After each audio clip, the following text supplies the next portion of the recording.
Have you ever felt like you're just running on a hamster wheel with your credit card debt? You're making payments every single month, but you're just not getting ahead? Well, you are definitely not alone.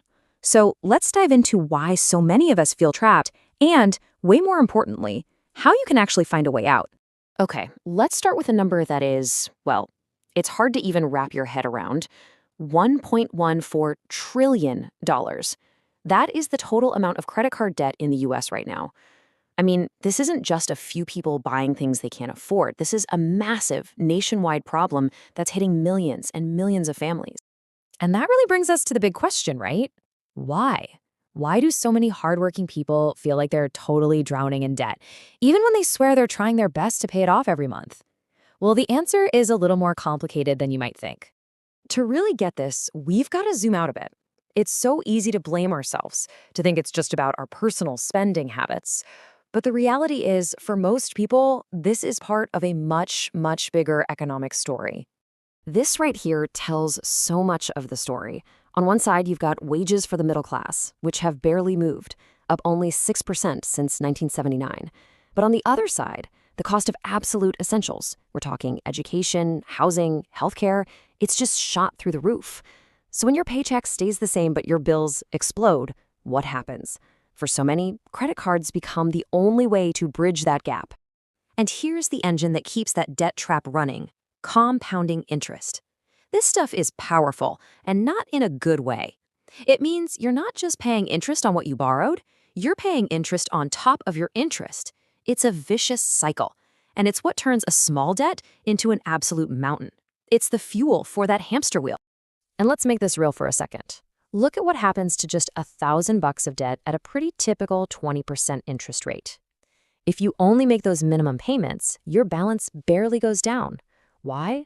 Because most of your money is just getting eaten up by interest charges. This is exactly how people end up paying for years and years and feel like they've made zero progress. So here's a really crucial point. For most people, this debt is not from going on wild shopping sprees.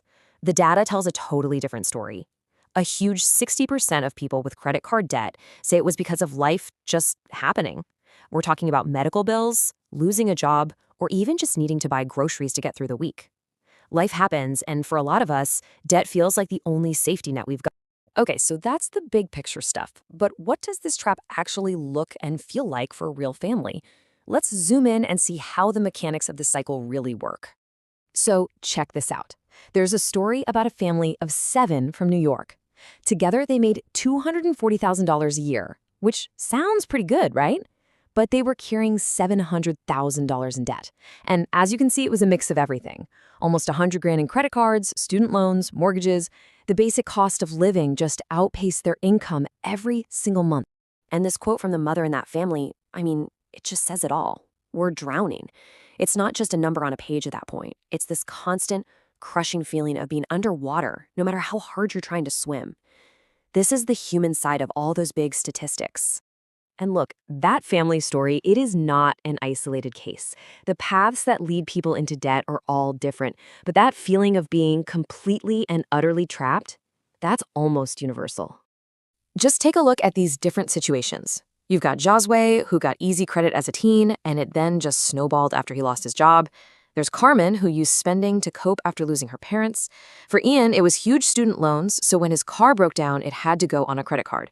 And for the Lupos, just the overwhelming costs of having a new baby push them into debt. See, it can literally happen to anyone. And this brings us to something that we just have to talk about, something that doesn't show up on a bank statement: the emotional cost. Because, wow, this part is huge. Study after study shows that there's a direct line connecting major debt to mental health struggles. That constant stress, the shame, the anxiety, it just eats away at you. It can mess with your sleep, and it can put a massive strain on your most important relationships. It's a silent weight that millions of people are carrying around every single day. And while all these families are at home just stressed out of their minds, let's flip the coin for a second. In just 1 year, 2022, lenders made over $100 billion just from interest and fees on credit cards. It's a system that's generating an incredible amount of profit from the very cycle that keeps so many people stuck. Okay, I know all of that was really heavy, and it would be so easy to feel completely hopeless right now. But here's the good news. You are not powerless here. There is absolutely a path to freedom, and it all starts with having a clear, actionable plan. So let's talk about the game plan. When it comes to actually paying off debt, there are two main strategies people use, and they both work.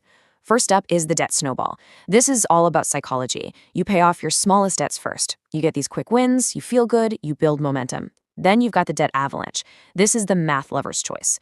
You target the debt with the highest interest rate first, which saves you the most money over time. But you know what? The best one is the one you'll actually stick with.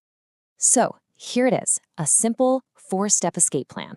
Step 1, and this might sound a little weird, build a small emergency fund first. Even just $500 or $1,000. This creates a buffer so you don't have to grab a credit card the next time your tire goes flat. Step 2, get real with your budget. No judgment, just figure out where your money is actually going.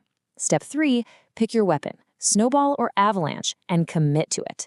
And step 4, and this is so important, don't be afraid to ask for help. A nonprofit credit counselor can be a total game changer. So if you only take one thing away from all of this, please let it be this. You are not alone in this fight, and you do not have to fix everything overnight. The single most powerful thing you can do is just to take one small, deliberate step today. The path out of debt isn't a sprint, it's a journey, and it is a journey you absolutely can finish.